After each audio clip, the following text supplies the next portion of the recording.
What is up, guys? So, welcome back to another review. Today, we are talking about a movie from 2013 called Coherence. It was directed by James Ward Bierkett. It's his directorial debut, and it was written by James, the director, and also Alex Manoogian, who also plays a character in the movie. Um, Real low budget, like micro budget, sci-fi kind of suspense thriller type movie. Um, Yeah. So we just watched this. What did you? What were your thoughts about this movie? I mean, for being a low budget movie, I thought it was pretty good. Like the plot points were really good. It was really interesting. Just like the concept behind it. I did kind of figure out what was going on pretty early. I think Mm, to like how it was gonna, not necessarily how it was gonna end, but there was more to it than you thought going through like the stages of the movie.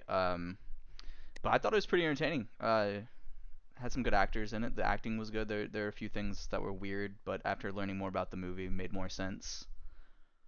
yeah, and I almost think we should say that up front. Like the thing that makes this movie sort of the most interesting thing about this movie is like a behind the scenes thing that you might not go know going into it. So I don't know how you feel about that, but to me that kind of colors the whole way I saw the movie now that I know that. So Yeah, I go don't know. ahead. We should talk about Uh, it. yeah, so I mean the big thing about this is this director wanted this to be like this bottle movie where all these people are trapped in this house together, and he wanted all the dialogue and the general feeling of the movie to be uh, like organic and feel very natural. And the way he accomplished that is instead of giving really writing out a script, he just had a general idea of the way he wanted the movie to go, and he each day the actors would so the film was shot in only 5 days and in sequential order. So each day the actors would each get like a paragraph that tells them their goals for the day, and so it's basically just a brief like general outline of how the day is going to go from your character's perspective, and they were just allowed free reign from there. So they can literally, the reason so much of the movie is shot handheld is because they were literally given free reign to just move throughout the house however they want, and so they're having to be kind of followed around. The dialogue is all made up by them in the moment for the most part. We with guidance, and because Alex, one of the writers, is also playing Amir, a character in the movie, he's guiding them through it a little bit more too, like kind of like a mole in the group, guiding them through the story. Um, so that's the big thing that makes this so unique, and the reason the dialogue sounds so unusually natural is they are making this stuff up on the spot. And so I started to rewatch this after the initial watch because the first time I watched this I didn't know that, and you can kind of hear that in the dialogue. But they're all doing a really. I mean, you can tell these people have not. This isn't their first rodeo with improv, so they are making up dialogue fast enough where it sounds real. But there's a different sound to improv acting for sure than scripted acting. So Yeah, and it, anyway, I thought that was interesting. yeah, I thought it was pretty cool. And at first, that was kind of one of the things that bothered me a little bit about it because it kind of takes place at like a dinner party, and in those settings like party settings, there's gonna be a bunch of people talking, but sitting at the table is kind of everybody's overlapping, talking over each other sometimes. I was like, well, this is kind of hard to follow a little bit, but now knowing that, it makes a lot more sense. Yeah, they what we the movie that we saw was probably clipped from so much footage of people talking over each other to the point where it doesn't work, and Hmm. we get this hour and a half long clip of uh but yeah, so I mean I feel the same way. I like this movie a lot. I can see why it's like good like food for thought and a good like conversation starter. um And I yeah, wish I and it would have was known even handled well. less about it going into it. Like I didn't know anything about the movie. I didn't read a synopsis about it. I just kind of saw it, thought it looked cool, but I Hmm. did see, what genre the movie was psychological thriller, sci-fi, and I was like, I So you are wish I kind of wouldn't. waiting on. Yeah, and I wish I wouldn't have known that going into it. It would have been a completely different experience, I guess, because it's the way. I guess a little bit of spoilers. It kind of starts with him in a dinner party, and it seems very normal. Like everything's pretty normal, and then stuff just starts to get really strange. Hmm. Yeah, I mean, yeah, I guess like the most basic story, and this is spoilery, and you should watch this movie. So if you haven't Hmm. seen the movie, watch this movie. It's an hour and a half long, and you should see it. But the most basic story is this. So our main character Emily um, is going to this dinner party with seven of her friends. So it's four couples, and it's at Mike and Lee's house. And so they're all getting together, and you find out that one of the guests that's coming. Hello. One of the guests that's coming is their friend Amir, who is like notoriously like dating dating people's exes. I guess is the best way to put it. Yeah.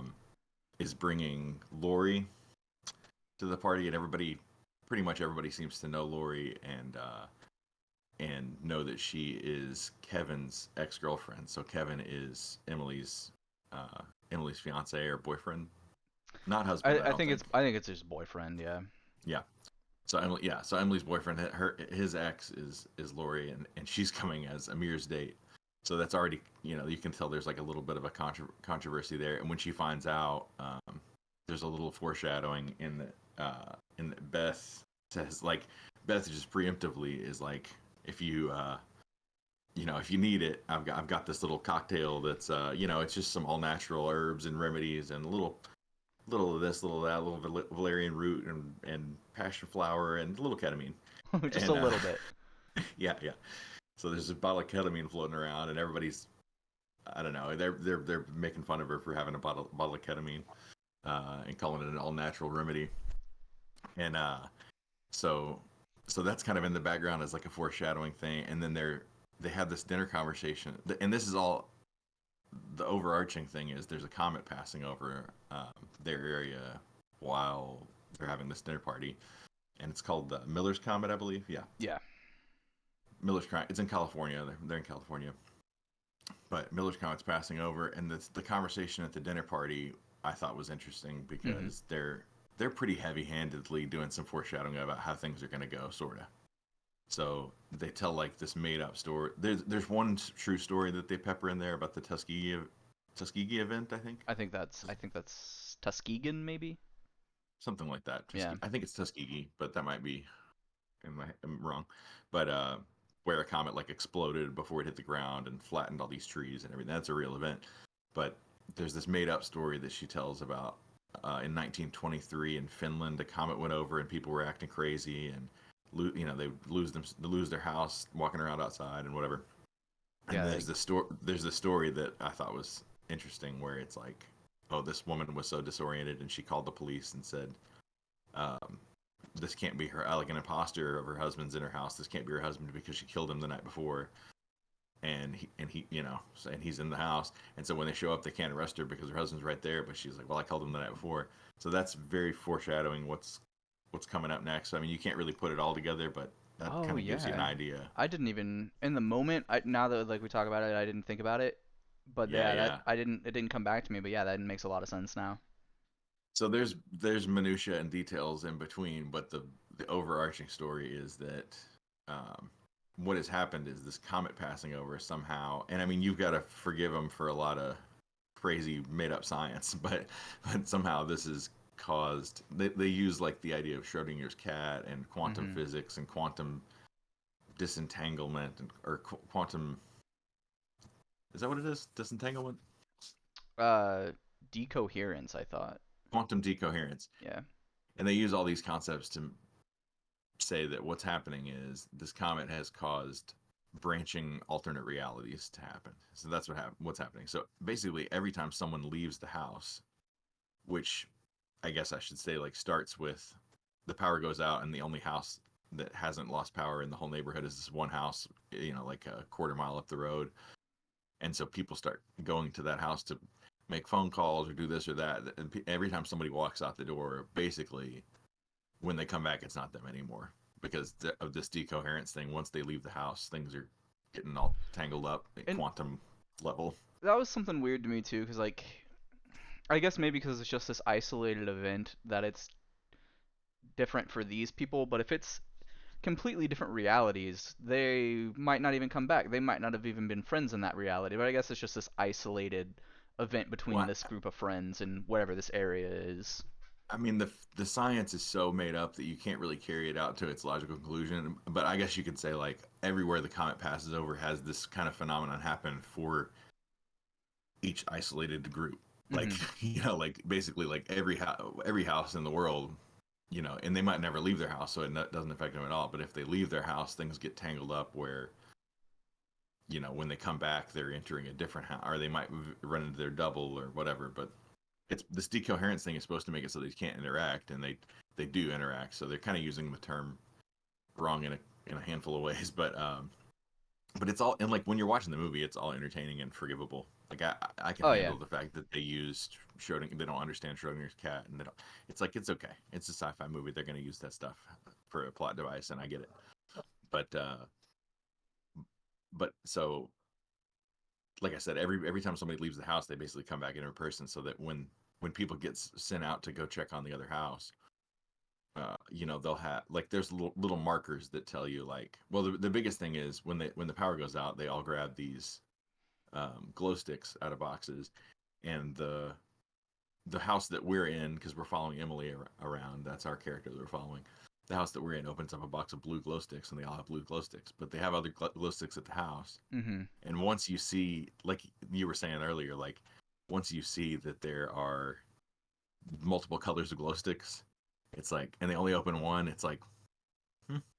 and and Yeah. so they, when they first run into their doppelgangers, they're all wearing these red glow sticks. And so when you think about it, like it's starting to become obvious. There's other things too, like there's a note that the character Hugh, yeah, the character Hugh starts to write them a note saying like, "Hey, I don't want to freak you guys out. Just I don't know. I didn't read the whole thing, but it's I can't imagine what he's saying. Like, I just thought you just noticed you eight look exactly like us eight. Um, Yeah, I think he was trying to see if he could use the phone because I think at that point he didn't get what was going on fully yet. yeah, but Yeah, that's and so also yeah, go ahead. well, what were you gonna say? Well, because I think at that point they'd already left the house at that point too and come back. And The he's seen the Hugh table set for and eight and all that. yeah, so he had seen it. So at this point he is a different Hugh coming back. I think him and what's his name?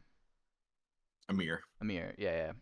Yeah, he and Amir and they find a box that's got like a they like the first thing they see is a ping pong paddle, and then it's pictures of all of them, and it's freaking them out because it's from they don't know yet that this is from a house that's them.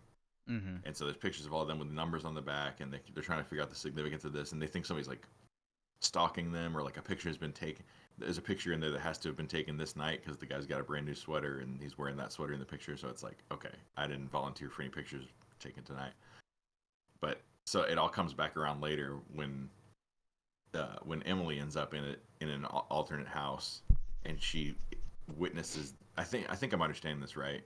I get a little tiny bit lost in the weeds for a second, but like I think she's realizing she's in the wrong house now, and she's witnessing these people realizing that, oh, we need to mark our houses, and so you're at the right house, you can check what's out front, and they have this box, and they've got to put like very specific things in here so you're at the right house. So they're like, we could pick anything in the house, a ping pong paddle, a stapler, blah blah blah, and that ends up being a thing where there's like each house chose different items, but they all had basically the same idea. They all rolled dice, but they got different numbers, and they're just making a house. So the first thing they found, they didn't realize it, but that was a house marker Yeah. for that house, so they knew.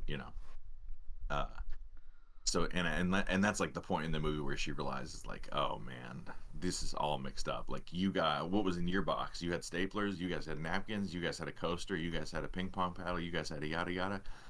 And it's like, oh man, we were all from different houses. Mhm. Like how many houses are there? And they're doing math. At one point they're doing math, and it's like 5,038,848 Different possible outcomes. yeah, different probabilities of realities. And I was thinking about it afterwards, and I'm like, it's almost like you could look at it like the moment they rolled dice, they introduced an element of chance in that made it where there's like, uh, you know, so many more possibilities than there would have been before the dice roll. You know what I mean? Yeah. like the glow sticks added that element of Yeah, there's that's a bunch of elements added, like 3 mm-hmm. multiplied by however many times, how many and people, and and what if there's a house that opens all three boxes and everybody gets different glow or whatever? They don't even yeah. think about it as a marker for their house. They're just getting glow sticks out. So yeah, there was a lot of little like. But anyway, so the big spoiler is it culminates with, um, for reasons we can get into if we need to. There's like drama inside of the house that sort of plays a role, but it's not like the most important thing ever. But ultimately what happens is there's strife between Emily and her boyfriend Kevin, and it starts with like he's going to Vietnam for 4 months for a work trip, and he wants her to go with him, and it's kind of like a commitment argument kind of thing going on. Like, are you really, if you won't go with me to Vietnam, or whatever. The biggest thing is, his ex girlfriend being there, and he tells a story. Like, somebody asked him to tell a funny story to get the mood lightened up, and the only story he can think of in the moment is a story with him and his ex girlfriend, who's right here, Hmm. right in front of his current girlfriend. It's just not wasn't a good look, I gotta say, none of and the people seem like the greatest people to begin with, they and I don't think even, they don't seem that's like a great friend group, no, you not at know. all. And that's probably Uh, part of the point is these not so great people getting split into all these different realities and different yeah, and things so change between them. something happens like there's a lot of conflict with Mike because Mike's like maybe like a recovering alcoholic or something, and Hmm. he starts drinking again when he finds out like, oh, there's other Mikes out there and there's other houses, and his first thought is to kill the alternates, Yeah. and people are like, no, no, no, we can't do that, and he's like, well, if I'm already thinking of it, the other Mikes might have thought of it before me, and he's gonna come kill us, so we got to just beat him to the punch, and he's got a point, and I and mean, he's like, what? Well, what are you gonna say? yeah, he does have a point. I mean, obviously the best thing they could have done was just never have left the house, but once they open that bottle, you can't close it again. They've already left and changed their reality. Well, from his perspective, it's like, well, he knows himself, and he knows, that if he had the thought at all to kill the other ones before they kill him, then other him has that same Hmm. brain, So like, it's, it's, you know, but, uh, but somebody gets him to.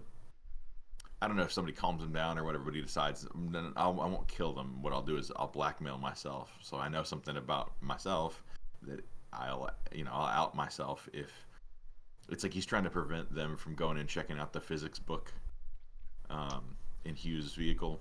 Yeah, which is kind of where they get And the so, whole decoherence thing from. yeah, they start to like piece together what might be happening here from this book, and so they're trying to prevent them from piecing together what's happening, so that other Mike won't think to kill them, to Hmm. kill alternate him. And his way of blackmailing him is write this thing about and threaten to reveal it if they do that, and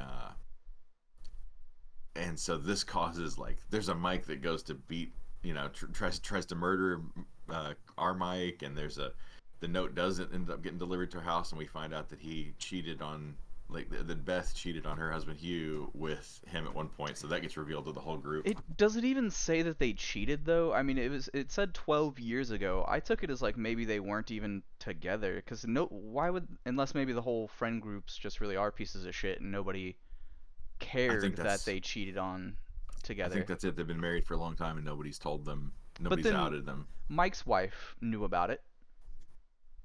She seemed to be cool with it, but maybe they weren't married at the time. I don't know. I don't know, but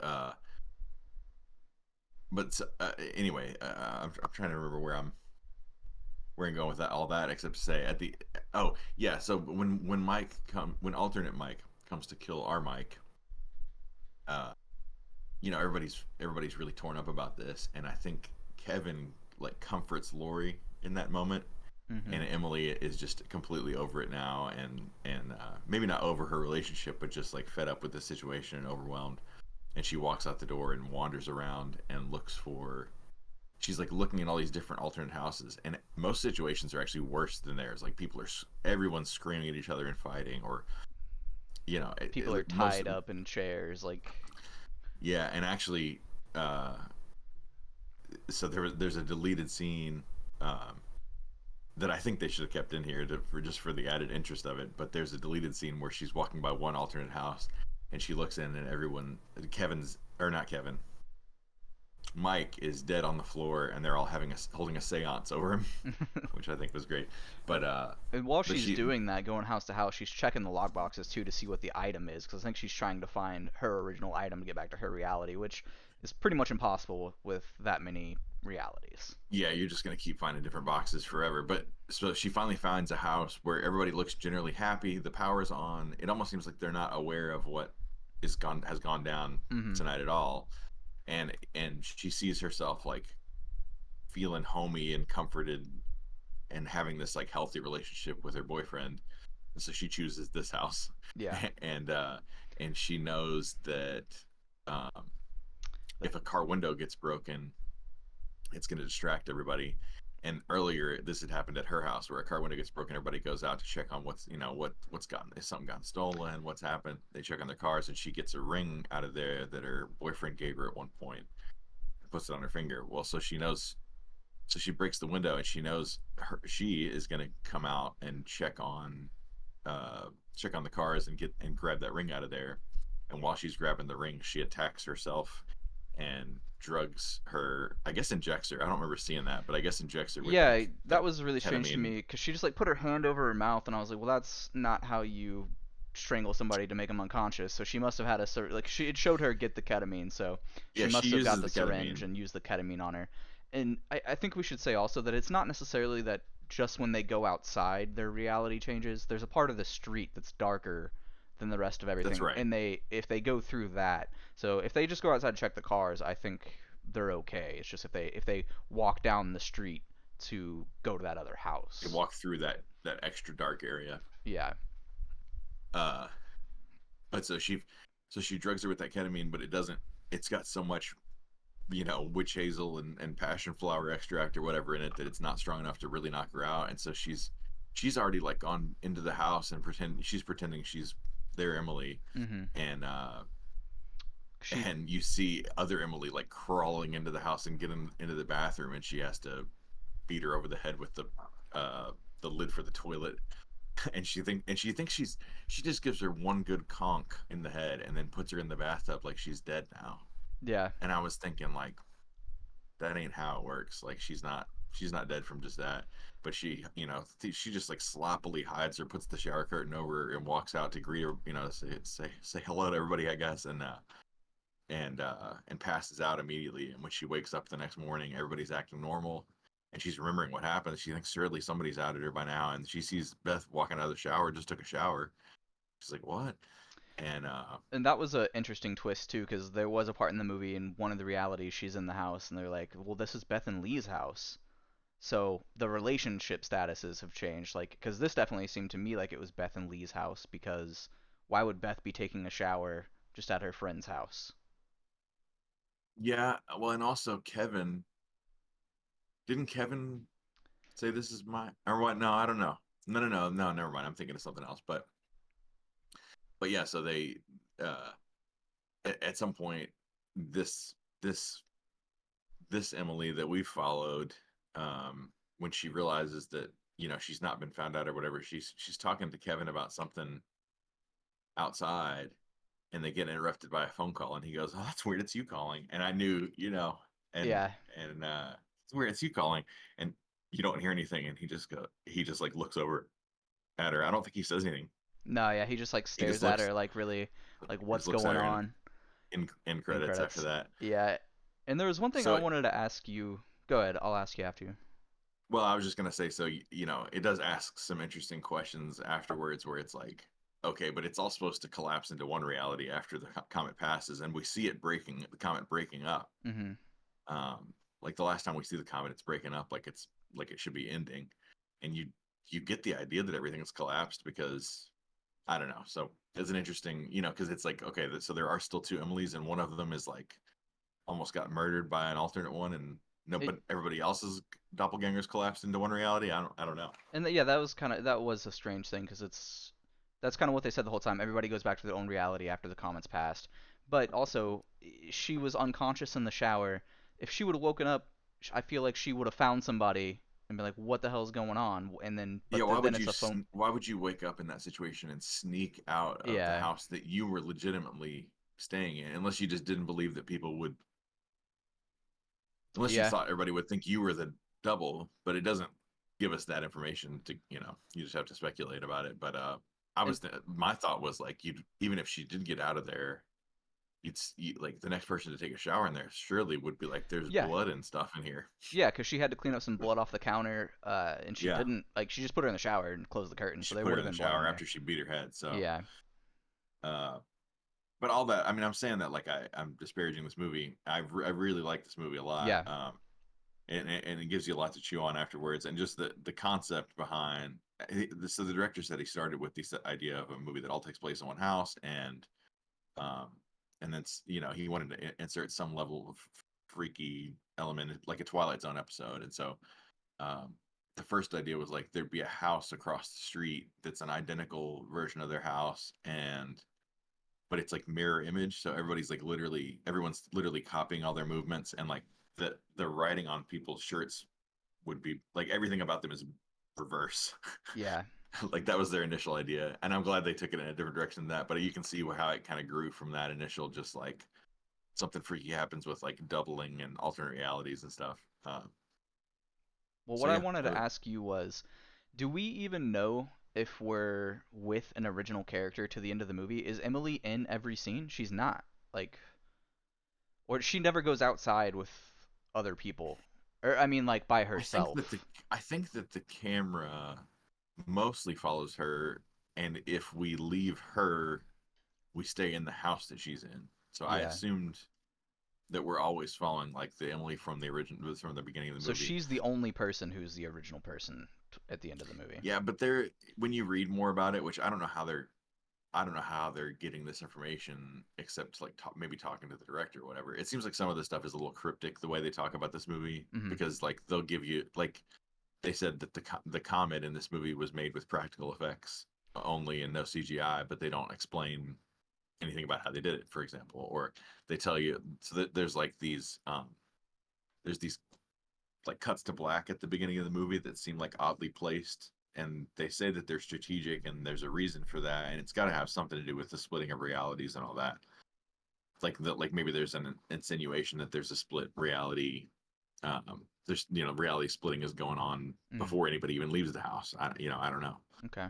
but they don't give you anything about it. But I short of that, I think that the Emily that we see from the beginning of the movie is the same Emily all the way through, and everybody else is kind of suspect, or not necessarily suspect, but it's just like Anybody who has gone outside and returned. we follow ping pong paddle box Emily the whole time. I think Yeah. is the idea, and yeah, trying to think of anything else to really add to that. I mean, um, Yeah, I don't know.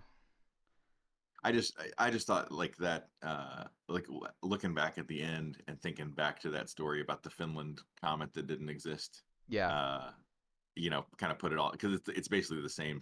It's like a reversal of what happened in that story where the wife says like I killed my husband last night and here he is. In this case, it's like man calls the police and says that his wife called him and is warning him to not trust the wife that's in his house right now because she tried to kill her last night or whatever. Yeah. Um, but yeah, I like it. I recommend it. I do too. I enjoyed it a lot. What would you give it? I'd actually give that a four. I mean, well, I'm sorry, I'd give that an 8 out of 10. 8 out of 10. Mm-hmm. Yeah, I'd probably be right there. I'd probably give you like a 7.5. Mm-hmm. It's a pretty good movie. Yeah, Especially knowing more about it after the fact and like how low the budget was. I think they did a really good job with it. agreed. Um, so I guess the next movie we're going to talk about, well, the next two movies we're going to talk about are Blackberry and the new live-action Little Mermaid remake. So excited. Uh, yeah, we'll see. Hard not to go into this movie with some prejudgments. I think both of us feel, well, I don't want to put words in your mouth, but for the most part, I feel pretty strongly about Disney live action remakes Mhm. never improving the original and Mhm. being generally unnecessary. I realize every movie ever made is unnecessary in some sense, but um, to remake Disney classics like The Lion King and ruin them, Yeah, I don't but know. So we'll get more into that when we talk about that movie. yeah, we'll find out how it goes. Um, but yeah, BlackBerry is coming up sooner than that. So if you got anything out of this video, share it with people, give it a like, subscribe to our channel. We're gonna try to do at least two of these a week. So we got more coming very soon. All See you right. guys. See ya.